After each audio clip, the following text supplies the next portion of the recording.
Hi, I'm Leigh-Chantelle from VivaLaVegan.net, and today I'm here with Jackie Horricks from Alternative Outfitters in LA. How are you, Jackie? I'm good. That's good. Yeah. So, Alternative Outfitters, tell me about.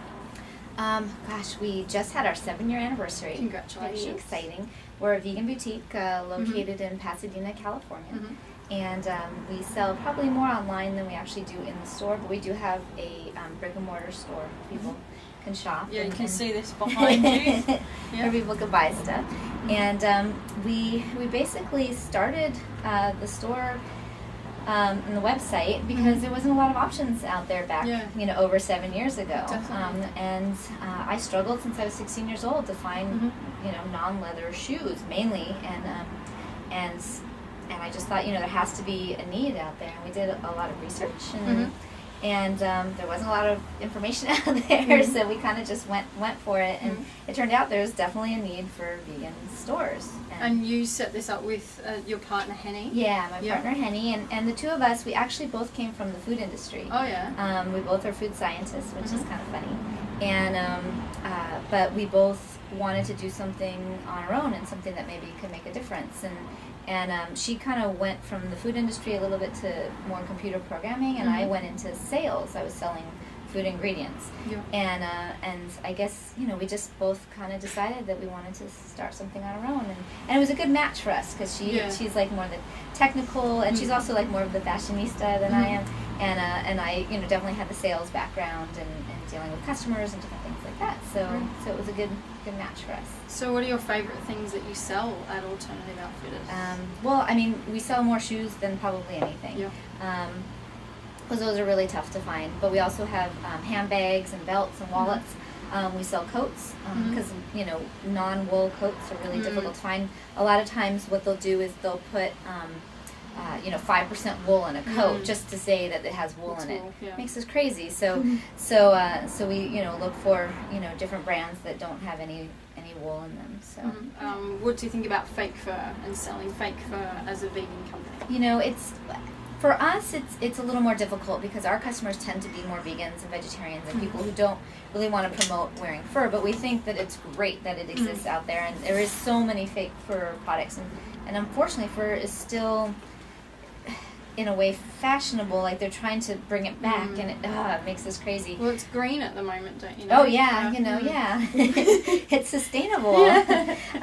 So I'm glad that there's alternatives out there, and I'm glad that they're offering it at, a lot of brands are instead of making real fur items, they're selling the fake fur. And we have some vendors that we work with that actually bring us like faux fur vests and things like that, and it's like we love that it exists, but our customers tend to not really want to promote it as much. Well, I know what you mean, because I have a lovely vintage white fake fur jacket, and just wearing it, it's sort of, even though it's not fur, it just gives the impression that I agree with fur, and it feels like an awkward sort of thing. But part of it is also you're out there saying, look, there's alternatives. You don't have to wear. You don't have to wear the real thing. Yeah, exactly. So it's hard because, we do. It's the same thing with leather. We wear leather items because they're still fashionable and they're really cute, and we want to be able to show people, especially here. We try to have very fashion-forward things and say, look, you don't have to buy the leather that's out there. You could buy things that aren't leather that look like leather, and so it's hard. It's just. I think for everybody it's different. Some people are comfortable doing that and promoting it as fake.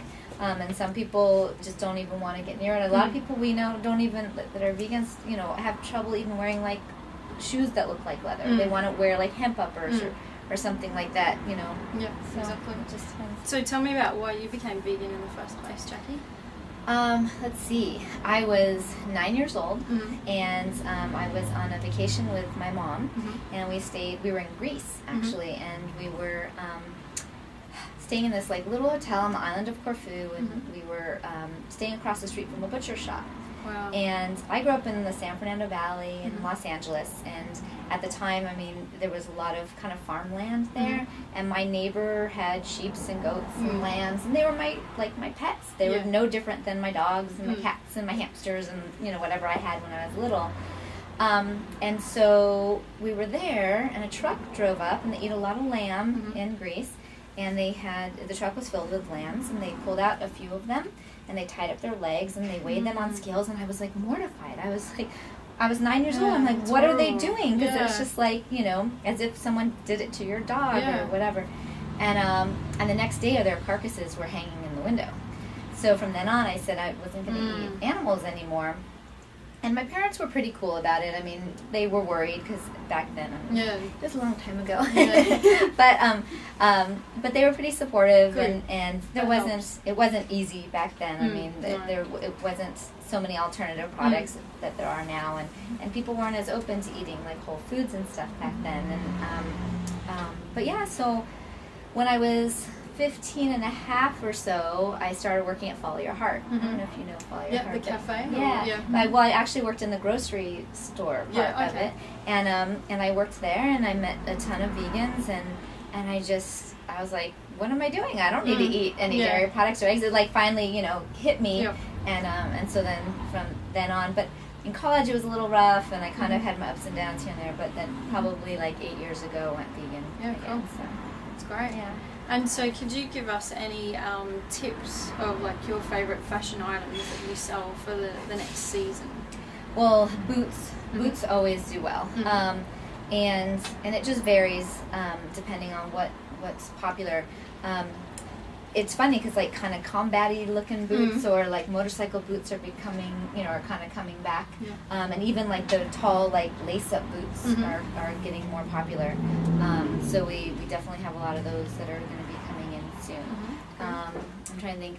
Coats, you know, we still do like the pea coats and different things that don't have any wool in them, and different colors and things like that. And you can ship internationally, because I've ordered stuff from Australia before, so you can ship internationally. Yeah, we have a lot of Australian customers. Yeah, good. I think it was weird because last week we had a lot of Australian orders, so I wasn't really sure.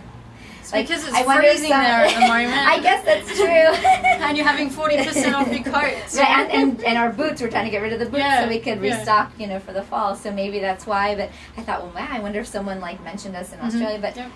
But we ship. I think Australia is probably our second most popular. Well, maybe the third, because we probably do Canada, which is, you know, still North America, but we do Canada, we do the UK, and then Australia, I'd say would be the next, Yeah, good. Well, I guess that's what's good about having an online presence, isn't it? Because you can reach everywhere. Yeah, and everyone. And it's nice because, you know, it gives people, I mean, it gives people like choices, you know, because they could shop with us. There's you know, they don't have to like just stay within the country that they, you know. Exactly. Yeah, that's right. Well, thank you, Jackie, for talking to us today. And you can see alternativeoutfitters.com for more information. And also see vivalavegan.net for more interviews with inspiring vegans.